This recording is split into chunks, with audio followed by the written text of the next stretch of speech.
നമ്മളെ വല്ലാതെ വേദനിപ്പിച്ചൊരു വാർത്തയാണ് കഴിഞ്ഞ ദിവസം വന്നത്. നിങ്ങളുടെ എല്ലാവരുടെയും ഓർമ്മയിലുണ്ടാകുമല്ലേ, രാജേഷ് എന്ന് പറയുന്ന ആ രക്ഷാപ്രവർത്തകന്റെ മരണം നമ്മളെ എത്രമാത്രം വേദനിപ്പിച്ചിരുന്നു. ആ മരണത്തെക്കാൾ കൂടുതൽ നമ്മളെ വേദനിപ്പിച്ച സംഭവമായിരുന്നു മരണത്തിന് ശേഷം നടന്നത്. അദ്ദേഹത്തിന്റെ മൃതദേഹത്തോട് പോലും അനാദരവ് കാട്ടിയ സംഭവം. ഒരു ഫ്രീസറുള്ള ആംബുലൻസ് പോലും ഏർപ്പാടാക്കാൻ കഴിഞ്ഞില്ല ആ മനുഷ്യന്റെ മൃതദേഹം തിരുവനന്തപുരത്തെ വീട്ടിലേക്ക് കൊണ്ടുവരുന്ന സമയത്ത്. നോക്കൂ, എത്രമാത്രം ദുരവസ്ഥയിലൂടെയാണ് നമ്മുടെ നാട് കടന്നു പോകുന്നതെന്ന്. നമ്മുടെ ഒരു പരിചയവുമില്ലാത്തൊരു മനുഷ്യന്റെ ജീവൻ രക്ഷിക്കാൻ വേണ്ടി സ്വന്തം ജീവൻ ത്യജിച്ച ഒരു മനുഷ്യനാണ് രാജേഷ് എന്ന് പറയുന്നത്. ആ രാജേഷിന് വേണ്ട ബഹുമാനം കൊടുക്കാൻ പോലും നമ്മുടെ സർക്കാർ സംവിധാനങ്ങൾക്ക് കഴിയുന്നില്ല എങ്കിൽ പിന്നെ എന്താണ് പറയാനുള്ളത്? ഏതായാലും ആ സംഭവത്തിൽ ഇന്ന് ADM അന്വേഷണ റിപ്പോർട്ട് സമർപ്പിക്കുമെന്നാണ് മനസ്സിലാക്കാൻ കഴിയുന്നത്. സർക്കാർ വീഴ്ച മറയ്ക്കാൻ ഉദ്യോഗസ്ഥർക്കെതിരെ നടപടിയെടുത്ത് മുഖം രക്ഷിക്കാനാണ് ശ്രമമെന്നാണ് ഇപ്പോൾ മനസ്സിലാക്കാൻ കഴിയുന്നത്. കുടുംബം ആവശ്യപ്പെട്ടിട്ടും ഫ്രീസർ സൗകര്യമുള്ള ആംബുലൻസ് അനുവദിക്കാൻ ഇടപെടാതിരുന്ന പയ്യന്നൂർ MLA കുഞ്ഞികൃഷ്ണനും പ്രതിക്കൂട്ടിലാണ് ഈ വിഷയത്തിൽ. വിവരങ്ങളുമായി ഇപ്പോൾ സന്തോഷ് കണ്ണൂരിൽ നിന്ന് നമ്മളോടൊപ്പം ചേരുകയാണ്. നോക്കാം എന്തൊക്കെയാണ് സംഭവിച്ചതെന്ന്. സന്തോഷ്, വല്ലാതെ വേദനിപ്പിച്ചൊരു വാർത്തയായിരുന്നു രാജേഷിന്റെ മരണം. അതോടൊപ്പം തന്നെയാണ് ആ മരണത്തിന് ശേഷം സംഭവിച്ച കാര്യങ്ങളും. ഫ്രീസറുള്ള ഒരു ആംബുലൻസ് പോലും ആ മൃതദേഹം കൊണ്ടുപോകാൻ ഏർപ്പാടാക്കാൻ സർക്കാരിന് കഴിഞ്ഞില്ല. എല്ലാവരും അവരവരുടെ ഉത്തരവാദിത്തങ്ങളിൽ നിന്ന് കൈയൊഴിഞ്ഞ് ഇപ്പോൾ ഉദ്യോഗസ്ഥരെ മേൽ കെട്ടാനുള്ള പരിപാടിയാണോ? മനു, സംസ്ഥാന സർക്കാരിൻ്റെ സമ്പൂർണ്ണ പരാജയമാണ് രാജേഷിൻ്റെ കാര്യത്തിൽ സംഭവിച്ചത്.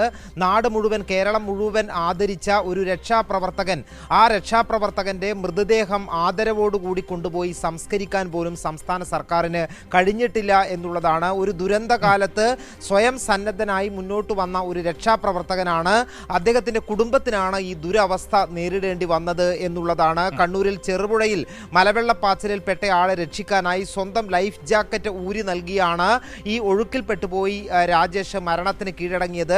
രാജേഷിനെ കണ്ണൂരിൽ നിന്നും പരിയാരം ഗവൺമെന്റ് മെഡിക്കൽ കോളേജിൽ നിന്നും പോസ്റ്റ്മോർട്ടം പൂർത്തിയാക്കി കൊണ്ടുപോകുന്ന സമയത്ത് ഫ്രീസർ ഉള്ള ആംബുലൻസ് വേണം എന്ന് കുടുംബവും കൂടെയുള്ള സുഹൃത്തുക്കളുമെല്ലാം ആവശ്യപ്പെട്ടിരുന്നു. കാരണം 2 ദിവസങ്ങൾക്ക് ശേഷമാണ് ഈ മൃതദേഹം പുഴയിൽ നിന്ന് കണ്ടെടുത്തത്. ആ സമയത്ത് തന്നെ മൃതദേഹത്തിന്റെ വളരെ മോശം അവസ്ഥയായിരുന്നു. അതുകൊണ്ട് ഇത്രയും കൂടുതൽ ദൂരം തിരുവനന്തപുരം വരെ സാധാരണ നിലയിലുള്ള ആംബുലൻസിൽ കൊണ്ടുപോകാൻ കഴിയില്ല എന്ന് ആ സമയത്ത് തന്നെ ബന്ധുക്കളും സുഹൃത്തുക്കളും എല്ലാം പറഞ്ഞിരുന്നു. പക്ഷേ സമ്പൂർണ്ണമായ സർക്കാരിൻ്റെ അനാസ്ഥയാണ് ഉണ്ടായത്. അവിടെ നിന്നും പരിയാരം മെഡിക്കൽ കോളേജിൽ നിന്നും സാധാരണ നിലയിലുള്ള ആംബുലൻസിൽ, ഫ്രീസർ ഇല്ലാത്ത ആംബുലൻസിലാണ് മൃതദേഹം കൊണ്ടുപോയത്. ഈ മൃതദേഹം കൊണ്ടുപോയി കോഴിക്കോട് പിന്നിട്ടപ്പോഴേക്ക് തന്നെ മൃതദേഹം കൂടുതൽ അഴുകാനും ദുർഗന്ധം വമിക്കാനും തുടങ്ങി. അതിൽ ആളുകൾക്ക് യാത്ര ചെയ്യാൻ കഴിയാതെ വന്നപ്പോൾ തൃശ്ശൂരിൽ വെച്ചാണ് ആംബുലൻസ് മാറ്റി മറ്റൊരു ഫ്രീസർ ആംബുലൻസിലേക്ക് മാറ്റുന്നത്. വലിയ അനാസ്ഥയാണ് സർക്കാരിൻ്റെ ഭാഗത്തു നിന്ന് ഉണ്ടായത്. ഈ കുടുംബം അവിടെ ഉണ്ടായിരുന്ന പയ്യന്നൂർ MLA വി കുഞ്ഞികൃഷ്ണനോട് ആവർത്തിച്ച് ആവശ്യപ്പെട്ടിരുന്നു ഈ ഫ്രീസറുള്ള ആംബുലൻസ് വേണമെന്ന്. അതിൽ MLAയുടെ ഭാഗത്തു നിന്നൊരു കാര്യക്ഷമമായ ഇടപെടൽ ഉണ്ടായില്ല. MLA പറയുന്നത്, ഞാൻ കലക്ടറെ വിളിച്ചു പറഞ്ഞിരുന്നു, കലക്ടറുടെ ഭാഗത്താണ് വീഴ്ച സംഭവിച്ചത് എന്നുള്ളതാണ്. കലക്ടർ പറയുന്നു കളക്ടറെ വിളിച്ചു പറഞ്ഞാൽ ഒരു MLAയുടെ ഉത്തരവാദിത്വം അവസാനിച്ചോ? താൻ ആവശ്യപ്പെട്ട കാര്യം നടന്നോ എന്ന് തിരക്കുകയും അതിന്റെ ഫോളോ അപ്പ് ചെയ്യേണ്ട ഉത്തരവാദിത്വം ഒരു ജനപ്രതിനിധിക്കില്ലേ? തീർച്ചയായും അതുതന്നെയാണ്. അദ്ദേഹം ഒരു MLA എന്ന് പറയുന്നത് വലിയ അധികാരങ്ങളുള്ള ജനപ്രതിനിധിയാണ്.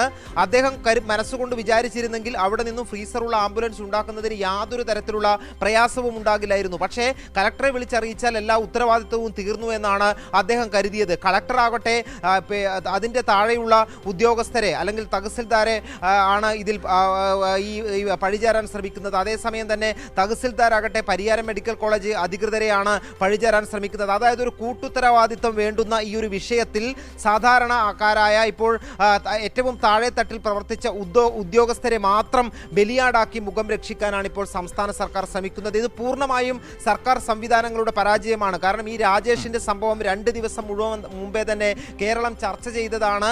അതിനുശേഷം ഈ മൃതദേഹം കിട്ടിയപ്പോൾ ആവശ്യമായിട്ടുള്ള ആദരവ് നൽകണം എന്നുള്ള കൃത്യമായിട്ടുള്ള മാർഗനിർദ്ദേശം സർക്കാർ സംവിധാനങ്ങളുടെ ഭാഗത്ത് നിന്നും ഉണ്ടാകേണ്ടതാണ്. ഒരു MLA എന്നുള്ള രീതിയിൽ പയ്യന്നൂർ MLA അതിന് നേതൃത്വം നൽകി വേണ്ട രീതിയിലുള്ള കാര്യങ്ങൾ എല്ലാം ചെയ്യേണ്ടതാണ്. പക്ഷേ സമ്പൂർണ്ണമായിട്ടുള്ള പരാജയമാണ് ഈ കാര്യത്തിൽ ഉണ്ടായത്. ഒരു രക്ഷാപ്രവർത്തകനോട് കാണിക്കേണ്ടുന്ന ഏറ്റവും വലിയ, അദ്ദേഹത്തിൻ്റെ കുടുംബത്തിന് ഒരിക്കലും കാണിക്കാൻ പാടില്ലാത്ത ഒരു കാര്യമാണ് സർക്കാരിൻ്റെ ഭാഗത്തു നിന്നും ഉണ്ടായത്. ഇപ്പോൾ ഈ സംഭവം വലിയ വിവാദമായതിനു ശേഷം ഇതിൽ അന്വേഷണം ADMനെയാണ് കലക്ടർ അന്വേഷണത്തിൻ്റെ ചുമതല ഏൽപ്പിച്ചിരിക്കുന്നത്. ADM ഇപ്പോൾ അന്വേഷണം പൂർത്തിയാക്കി ഇന്ന് റിപ്പോർട്ട് സമർപ്പിക്കും എന്നുള്ളതാണ് മനസ്സിലാകുന്നത്. ആ രീതിയിൽ ഉദ്യോഗസ്ഥ തലത്തിലേക്ക് ഏതെങ്കിലും ഉദ്യോഗസ്ഥരെതിരെ നടപടിയെടുത്ത് മുഖം രക്ഷിക്കാനാണ് ഇപ്പോൾ സംസ്ഥാന സർക്കാർ ശ്രമിക്കുന്നത് എന്നുള്ളതാണ് മനസ്സിലാകുന്നത്. ഏതായാലും വലിയ രീതിയിലുള്ള പ്രതിഷേധം ഇതിനെതിരെ ഉയർന്നു വരികയും ചെയ്യുന്നുണ്ട്. നമുക്കറിയാം, കേരളം മുൻപും ദുരന്തങ്ങൾ കണ്ടിട്ടുള്ളതാണ്. ഈ ദുരന്ത സമയത്തുള്ള രക്ഷാപ്രവർത്തകരെ എങ്ങനെയാണ് നേരത്തെ സംസ്ഥാന സർക്കാർ ആദരിച്ചിട്ടുള്ളത് എന്നുള്ളത് നമ്മൾ കണ്ടിട്ടുള്ളതാണ്. കോഴിക്കോട് നൌഷാദിന്റെ കാര്യമുണ്ട്. കേരളത്തിന്റെ പല സ്ഥലങ്ങളിലും അവരുടെ കുടുംബത്തെയും അവരെയും എല്ലാം ഏത് രീതിയിലാണ് മുൻ സർക്കാർ പരിഗണിച്ചത് എന്നുള്ള അനുഭവം കേരളത്തിന്റെ മുന്നിലുണ്ട്. അത്രയും അനുഭവങ്ങൾ ഉള്ള ഇടത്താണ് ഒരു രക്ഷാപ്രവർത്തകനെ ജീവൻ നൽകിയ, വലിയ വീരപരിവേഷം നൽകി സർക്കാർ ആദരിക്കേണ്ടുന്ന, ആ കുടുംബത്തെ ആദരിക്കേണ്ടുന്നതിനു പകരം അദ്ദേഹത്തിന്റെ മൃതദേഹത്തോടുകൂടി കടുത്ത അനാദരവ് കാട്ടിയിരിക്കുന്നത്.